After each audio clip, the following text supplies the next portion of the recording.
Halo semuanya, selamat pagi. Dengan kami dari kelompok 74 di Desa Kronjo, Kabupaten Tangerang. Hari ini kami akan mewawancarai Bapak Kepala Desa, yaitu Bapak Haji Nurjaman. Kami akan sedikit berbincang-bincang mengenai Desa Kronjo. Baik Pak, untuk pertanyaannya kami akan mewawancarai Bapak. Ada beberapa. Yang pertama, apa saja prioritas pembangunan di Desa Kronjo saat ini Pak? Pertama sih di Desa Kronjo itu prioritasnya masalah banjir ya. Ya. Banjir dengan sampah. Karena banjir ini sangat kompleks di desa kami karena lahannya emang susah. Sudah terbangun oleh bangunan-bangunan. Ya, buat kayak saluran tuh kita harus ekstra berkomunikasi dengan masyarakat. Walaupun itu buat kepentingannya buat masyarakat, tetapi mepet rumahnya. Tapi alhamdulillah sih pelan-pelan realisasi sudah. Alhamdulillah. Alhamdulillah. Prioritas. Ya, prioritas yang ada di Desa Kronjo saat ini. Yang kedua Pak, mengapa prioritas tersebut dipilih oleh Bapak? Karena kita banjir tahunan, banjir musiman. Kalau laut lagi rob, air pasti naik ke pemukiman. Oh, iya. Berarti pemukiman sama air laut ini nggak beda jauh ya Pak ya? Nggak beda jauh. Datarannya ya? Betul. Hanya beberapa kampung ya. Ya, tidak semua ya. Tidak semua. Itu kampung apa aja, Pak? Biasanya kampung masjid sama kampung pontang. Oh, Yang dekat laut Yang ya? dekat laut, laut ya. Itu. Yang ketiga, bagaimana Bapak mengukur keberhasilan dari program-program pembangunan tersebut Pak? Sebetulnya kalau keberhasilan kita belum maksimal, tetapi kita upayakan kemaksimalan karena keberhasilan itu tergantung siapa yang menilai. Iya benar. Gitu. Penilaian orang dari Ya, kita bilang sukses, belum tentu orang menilai itu sukses. Iya.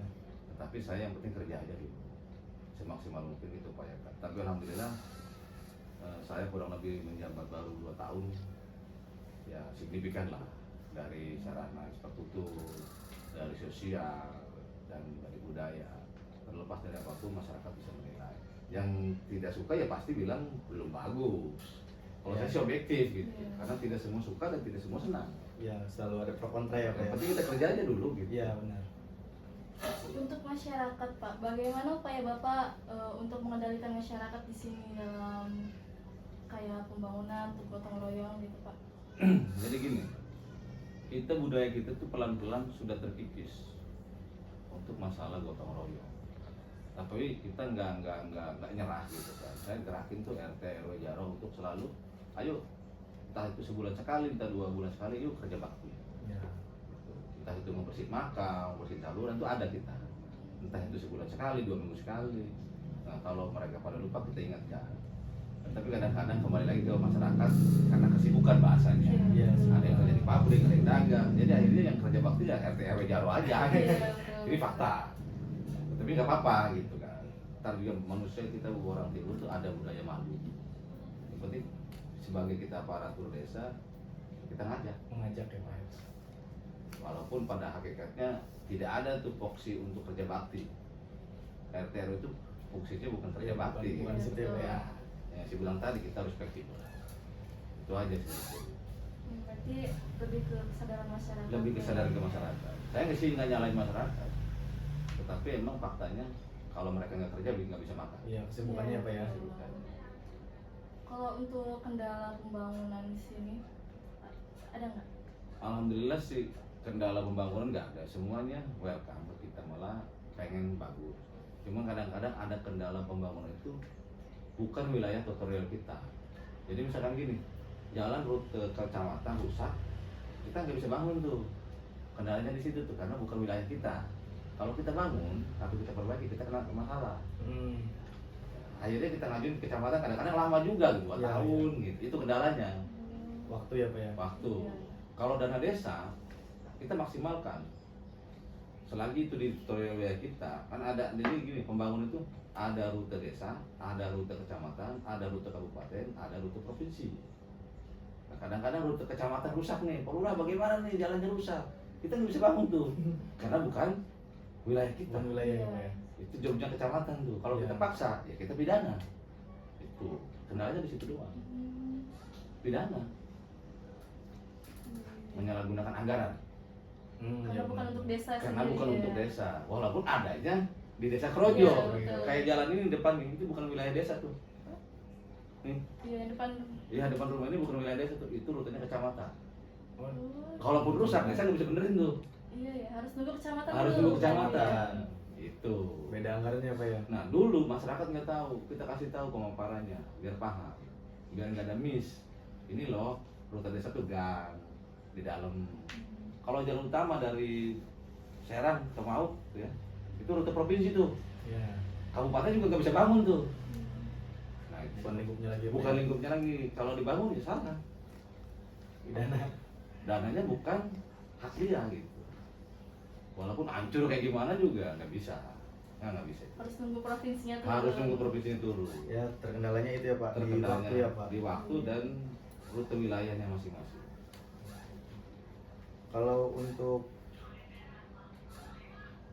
pengatasan dari kendala tersebut apa itu Pak? Ya kita ngajuin, Ajuin. Sedangkan pengajuannya nggak bisa sehari 2 hari Nggak ya. bisa. Ya, bisa cepat ya. Biasanya ada musrembang kecamatan, Musrembang. ya, Apa itu Pak? ya musyawarah pembangunan Oh, tingkat kecamatan. Baru dengar soalnya Iya, istilah itu. musrembang. Jadi kecamatan biasanya awal tahun atau akhir tahun itu mengadakan musrembang. Seluruh desa dipanggil nih, 10 desa. Kecamatan Korojo kebetulan ada 10 desa. Nah anggaran kecamatan itu dibagi tuh 10 desa lagi. Iya. Misalkan anggaran kecamatan punya 2 miliar, dibagi tuh per desa. Kayak Sementara misalkan anggaran cuma 1 miliar atau 2 miliar, kebutuhannya 10 miliar, yang rusak hancur, terpending lagi gitu. Iya iya. Enggak sekaligus ya Pak ya. Enggak sekali gitu. itu kalau ngebagi gitu dia ngebagi rata Enggak juga. apa juga? Tergantung ya kasarnya tergantung pendekatan lagi aja. Iya iya iya. Itulah ya Indonesia ini penuh dengan aturan. Indonesia ini penuh dengan aturan. Saya emergensi apapun kalau itu bukan kebijakan kita, tetap kita melanggar hukum. Iya. Iya. Tuh.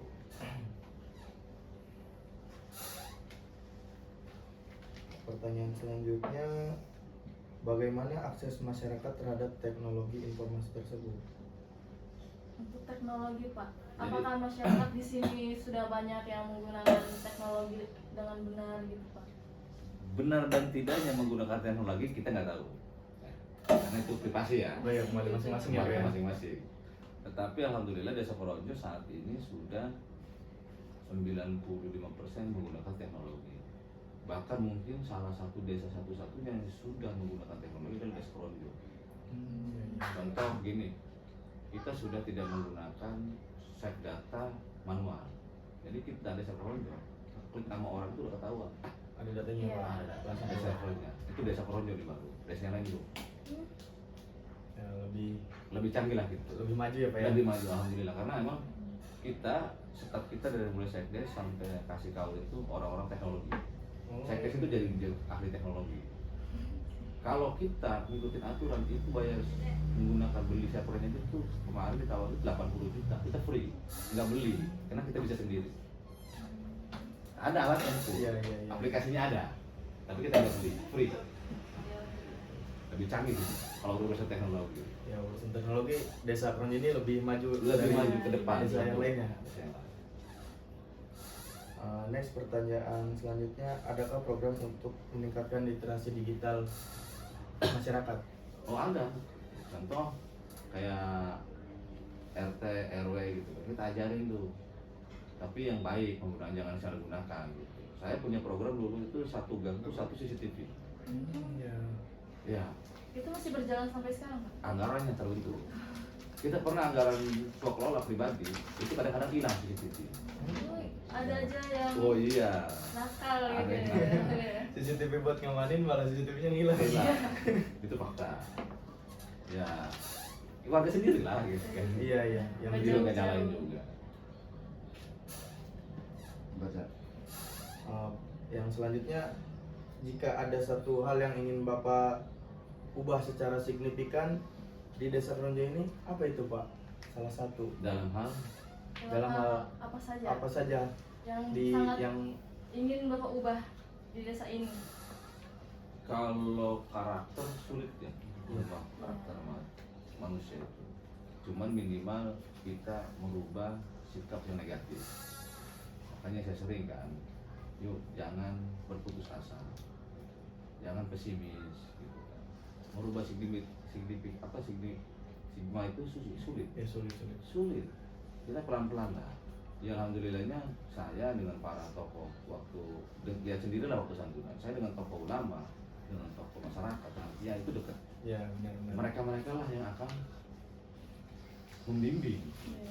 Menjembatani ya, Pak, ya. menjembatani. Karena gini, ada beberapa orang yang manut terhadap ulama, Ya. kiai. Ke saya nggak mempan nih diomongin tinggal nurut ulama. Ke ulama nggak nurut nih ke aparat. Ya, itulah kita gunakan. Yang penting mereka kompak. Jadi gini, orang kadang-kadang diomongin, contoh anak sendiri, diomongin orang tuanya kadang-kadang ngelawan. Iya, Iya, melawan, iya ya. Tapi kalau diomongin temannya berinisiatif nurut. Itulah manusia gitu. Iya. Jadi nggak bisa sendiri, kita harus kerja sama ulama sama umat. Makanya saya selalu berpatokan dengan ulama dan umat. Saya harus satu. Kalau ini nggak nyatu repot. Itu SDM.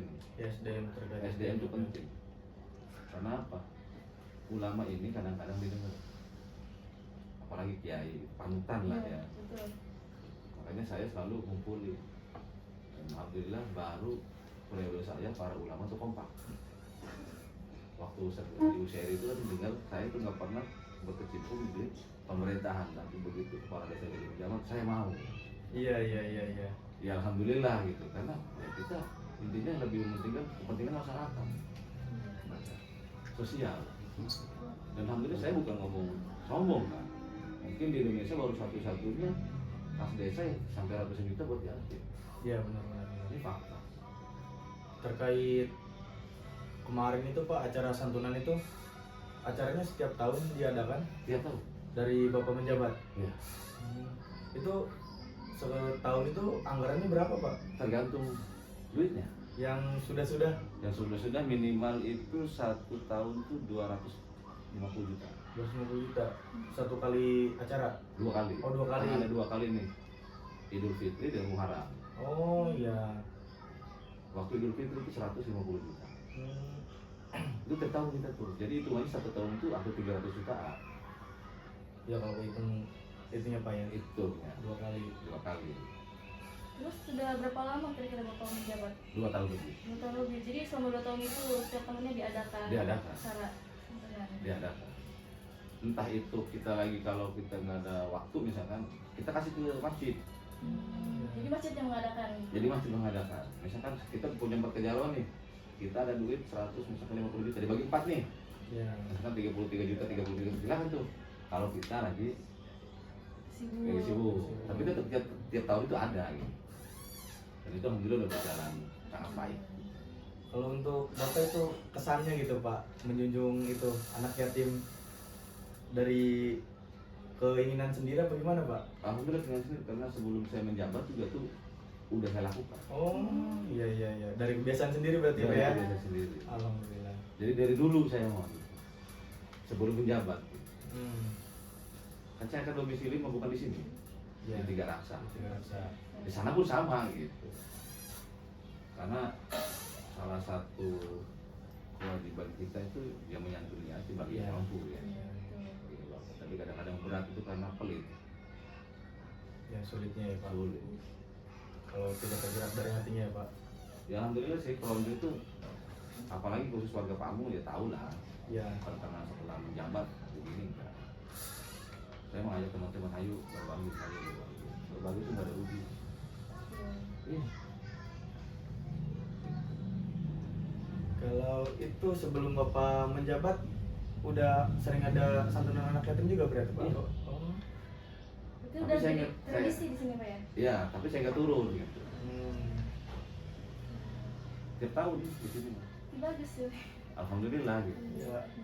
Banyak itulah anak-anak yatim yang terbantu ya Pak ya. Cuma bedanya kalau dulu itu sekupnya misalkan satu kejaluan, sekarang satu desa. Iya, benar. Lebih besar ya Pak ruangannya. Jadi 2 desa lah sama 3 rasa gitu. Itu tiap tahun. Kesannya gitu Pak, kalau mengadakan itu acara seperti itu gimana gitu dari Bapak? Biasa aja. Apakah ada kebanggaan Enggak. tersendiri gitu Pak? Enggak. Jadi murni dari hati ya Pak ya? Biasa aja. Cuman kalau lagi nggak punya sedih malah. Iya. Jadi ada perasaan sedih aja. Sedih. Jadi kita apa ya ke anak-anaknya itu ya. Ya. Sedih. Ya, Karena saya selalu mendoain, ya Allah kasih saya uang banyak. ya benar benar. Ngedoanya begitu. Dengan kita berusaha yang halal ya. Kayak misalkan saya kan basicnya pengusaha. Ya apa aja. Kayak dagang, bisnis, kontraktor, apa aja. Ya. Yang penting bagaimana saya caranya dapat duit, punya target tahun ini sekian. Ya tiap orang pasti punya target ya Pak ya. Punya target. Saya juga kebutuhannya lebih banyak. Oh, saya pengen punya Ferrari, saya punya poin ini. Tapi ada target nih. Tahun ini saya 200 juta nih pengen nyakin. Dan nggak semua. Jadi berbagi itu bukan persoalan kaya dan miskin. Berbagi itu mau dan tidak. Iya. Ya adik-adik kan pasti tahu lah. Di kampung, setiap kampung pasti ada orang kaya, pasti ada orang susah. Ini seluruh daerah nih ya. Setiap kampung Allah kasih orang cantik, orang jelek, orang ganteng, orang jelek, orang susah, orang kaya. Itu seluruh dunia. Tetapi bagaimana dia menyikapi kekayaannya? Kalau bicara kurang manusia pasti. Ya. Semuanya pasti Oh iya. melihat ke yang lebih maju dari dia. Tapi Tapi- kalau kita bersyukur ya Pak ya. Nah itu maksudnya. Dan saya nggak bangga misalkan begini nih. Saya ngebagi misalkan ke orang 100.000.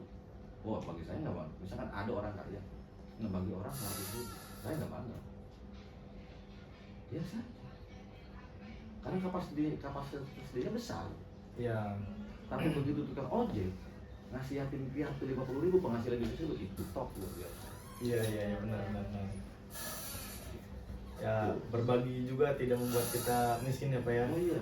Malah lebih berkah ke rezeki kitanya. Jadi gini, berbagi itu bukan persoalan besar dan kecil, kemauan. Dari kemauan udah ada pasti ada terus ya Pak ngikut Insya Allah. rezeki itu ya. Insya Insya Allah ya. Insya Allah. Yang mau dibicarain udah.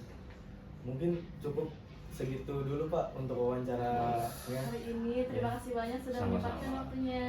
Sama-sama. Ya, Mohon maaf kalau ada salah-salah kata Pak yang diucap. nggak apa-apa. Jadi gini, saya berharap ya teman-teman mahasiswa suatu saat ngasih kirim tahu. Saya berharap lebih sukses lagi lah. Amin. Iya. Saya sering ngomong ke masyarakat itu jangan putus harapan, jangan putus cita-cita. Iya benar. Doa itu jangan tanggung-tanggung. Tanggung. Itu yang saya tekankan. Ya saya masih ingat pas Bapak di acara santunan itu. Iya, saya selalu ngomong di masjid, dimanapun forum. Minta doa itu besar, gratis. Iya benar. Iya. Jangan nanggung-nanggung ya Pak ya. Berhasilnya kita alhamdulillah, nggak berhasilnya pun kita harus bersyukur. Iya benar.